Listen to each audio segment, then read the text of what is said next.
Hello everyone, we are Group 10 and this is our group members.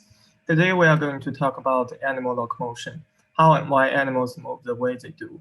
According to the different types of environment, the types of locomotion can be divided into four categories: aquatic, terrestrial, subterranean, and aerial locomotion.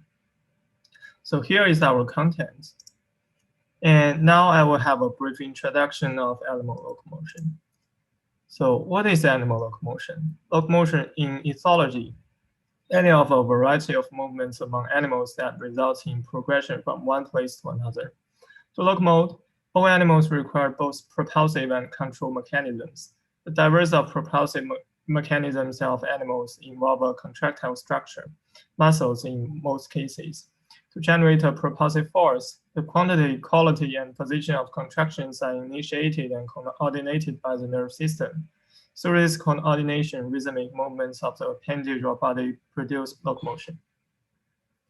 So when animals need to move, they need to locomote mainly to get food, breed, find a suitable microhabitat, or escape from predators. Then I will talk about the aquatic locomotion. Aquatic locomotion is a movement through water, either by swimming or by progression in contact with the substrate. Because of the time limitation, I will mainly talk about the swimming. In water, staying afloat is possible with the appearance of buoyancy, so many aquatic animals don't have to consume much energy to move against gravity. However, the drag encountered in water is much greater than in air. As a result, they need to generate the thrust that is greater than the drag in order to move. So what are thrust and drag? Thrust is a reaction force. When a system expels or accelerates mass in one direction, the accelerated mass will cause a force of equal magnitude but opposite direction on that system. And in fluid dynamics, drag is a force acting opposite to the relevant motion of any object moving with respect to a surrounding fluid. So morphology is therefore important for efficient locomotion, which is in most cases essential for basic functions such as catching prey and escaping from predators. A streamlined body is seen in many aquatic animals. The reason is that this body form can reduce the drag. As we can see in these pictures, compared to the other body forms, fluids on the surface of the streamlined body moves faster, so the pressure is lower, therefore the drag is lower.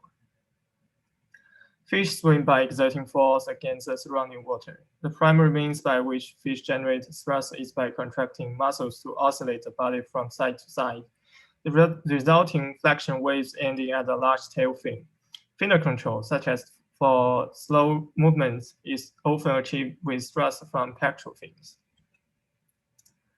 And most fish swim by generating undulatory waves that propagate down the body through the caudal fin. This form of undulatory locomotion is termed body caudal fin swimming on the basis of the body structure used. The caudal fin generates a chain of linked vortex rings in the wake in order to generate the fluid force. During steady swimming, the fin remain adducted against the body in the enlarged image of the fin below the body. While hovering, tortoise twists the fin along its bentwise axis to enable force and aft scaling beneath the body. Turning is characterized by rotation of the fin in the opposite direction above the ventral body marine. Braking involves fin rotation in the same direction as during turning, but to a greater degree, such as the fin surface that faces medially at rest become dorsolaterally oriented. So I will pass my time to the next teammates. I will be speaking about terrestrial and subterranean locomotion in animals. So just as in locomotion in any other medium, terrestrial locomotion also requires energy to be spent in overcoming friction, drag, inertia, and most importantly for movement on land, gravity. Since gravity is such a significant force that terrestrial beings experience, they require strong skeletal and muscular framework to be able to manage and control their balance. Animals also often possess a tail for balance as well as support when turning while running. Many animals have a springing ligament in their legs. Terrestrial motion, seen in vertebrates and arthropods, can be divided into two basic types, legged motion and legless motion. So legged motion constitutes of walking, running, jumping, leaping, and other similar activities. Aside from their skeletal muscular framework, animals have other adaptations, such as various types of feet, to help with this type of locomotion. Some animals, such as humans and bears, are plantigrade. That is, they walk using the entire sole of their feet, as this provides for good weight support. Other animals, such as wolves and coyotes, are digitigrade. That is, they walk on their toes for quieter and faster motion when stalking prey. Another type of feet commonly found in animals is unguligrade. These animals walk on their toenails for quicker motion with less consumption of energy and usually possess hooves, such as deer and moose. Animals that make use of legless terrestrial motion usually encompass reptiles such as snakes, who crawl and slither to move from place to place. So we're going to talk about legged motion. Animals that make use of legged motion as their primary method of locomotion may be either quadrupedal, that is, they move on four limbs, or bipedal, wherein they move on two legs.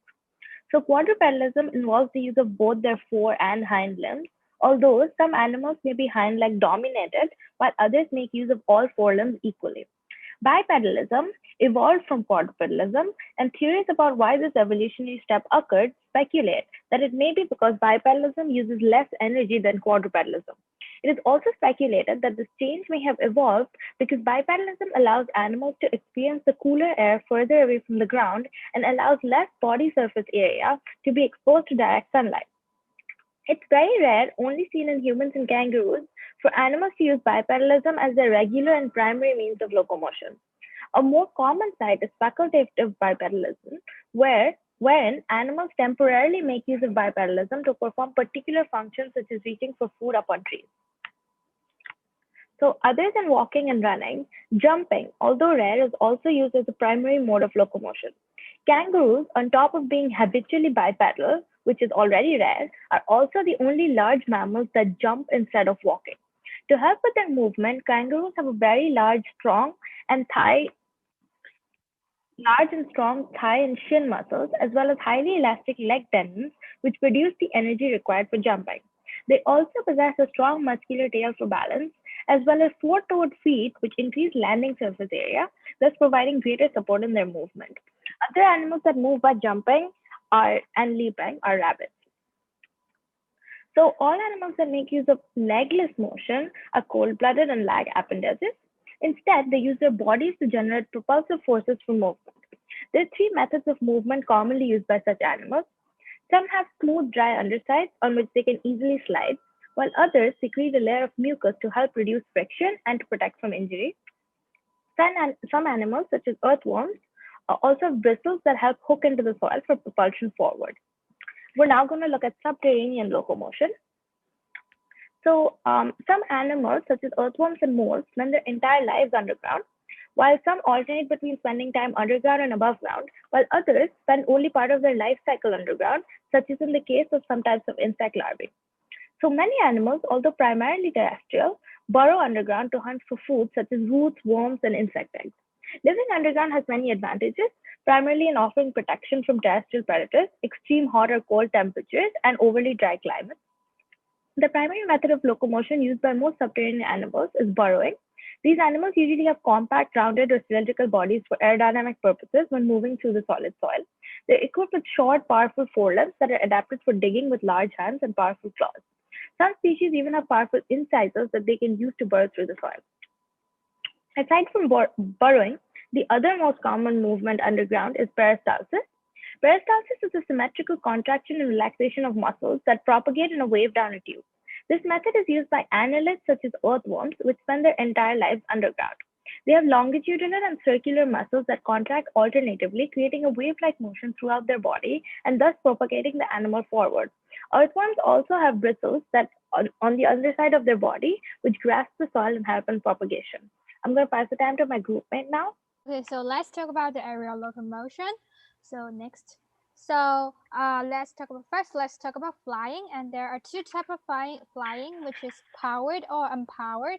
So for the powered flight, birds use muscular power to generate force to climb or maintain steady flights. So for the unpowered flight, so birds will start for a higher position to a lower position in order to turn potential energy to kinetic energy. So there are two types of unpowered flight, which is parachuting and gliding. So this type of flight may more depends on air currents, but not muscle powers of the birds. Next. So this is an example of body structure of a parrot. Next.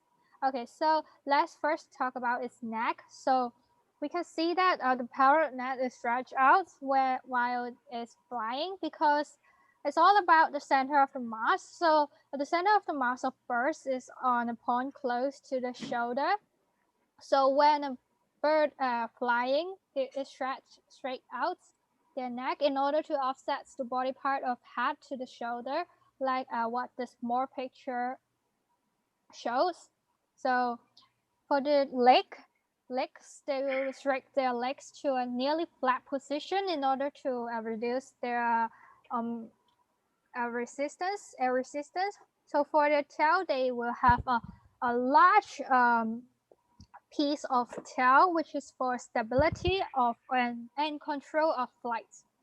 So for their wing, they will stretch out for gliding. And on the picture, we can see that there are two layers of feather of parrot. So the green part is the primary feather, and the yellow part is the secondary feather. So the primary feather are the largest of the flight feathers among birds. So it is more important. So if the flight feathers are damaged or lost, a bird cannot fly. So for the secondary feather, so it is more close to the bones, and it is smaller than primary feather, and it is less important. Research found that if birds lose half of its feather, birds can still fly, but some control will be lost. Next. So in order to reduce resistance, birds may fly on a teardrop shape. So we can see that on the picture, it is a streamlining flying body. So this kind of shape can reduce the resistance while they're flying. And also for the feather, it is light, strong, and flexible. And the feather can keep the body warm and dry, and also keep the body weight down in order to let the bird fly more easily. Next. So there are 4 types of wings. So next.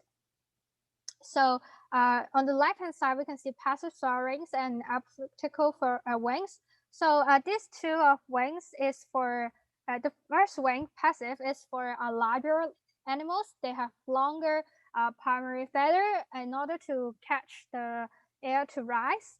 And the elliptical wings is for a smaller animal, which can let the animals to have a high speed for a short time, which is faster to take off. And the wings and the active soarings and high-speed wings have long and narrow wings, and this can let them more easily to glide. And the high-speed wing is for flying along a long time high speed. Next. So besides besides flying, we also have gliding. So there are many types of animals that can glide, like fish, like bats, like leprechaun. So they would glide by wings or maybe gliding membranes, and this more depends on air currents, but not like flying. Some maybe like depends on muscle. Next. So we have an example, flying squirrel. So the flying squirrel live in forests and glide between trees. So this can fly. The gliding can give protection for the squirrel because they do not need to climb down trees and move on the ground. Then this let them escape easier than normal squirrels, and also this use less energy because they fly depends on the air currents, and also they can make 118 degrees turn in the mid-air in order to escape flying predators. Next. So to conclude, so next. For the conclusion, different animals may have different characters in order to adapt different locomotions. There are various purposes of different locomotion, but most mainly is for finding food and protect themselves from predators. So this is next. So this is our reference list. And this is the end of our presentation. Thank you.